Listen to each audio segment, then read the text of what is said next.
कौन आज्ञा आपणकर विवाह विलंब होउछि कि बारंबार प्रेम रे आपण विफल होउछन्ति कि बहुत जगह आपणकर संपर्क शेष पर्यंत जाऊ नाही किछि क्षण पर भांगी जाउछि कि दिनकु दिन आपण फेडअप होबाक लागुछन्ति किछि जगह रे पेरेंट्स माने मध्ये फेडअप होउछन्ति कि झियो बा पुअर सब भल गुण थाई मध्ये विवाह हेई पारु नाही बा कोठी प्रस्ताव लागि पारु नाही।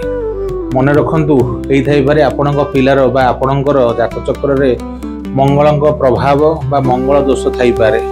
मंगल होउछन्ती भारी एनर्जेटिक ग्रह जे कि तीव्र हेले भी असुविधा स्लो हो गले भी जीवन रे असुविधा करैबो। दुनिया रे देखिया गले ब्रह्मांड भितर पाखापाखि 45% लोकंकर मंगल दोष अच्छी। तेणु आज गोटे छोटिया रेमेडी मु कहिबी आपण 7टी मंगलवार प्रशस्त गछ मूल पणा अर्पण करी 9 थर परिक्रमा करंतु एवं गृह रे एक मूंगा माळ आनी 11 माळ 9टी मंगलवार मंगलंकर बीज मंत्र जप करंतु।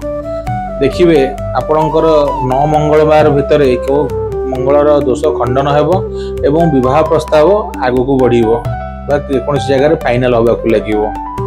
या व्यतीत जदि आपन विवाह समस्या आसुची आपण तले दिया जाइथा नंबर रे हमकु जोगाजोग करि परिबे। नमस्कार।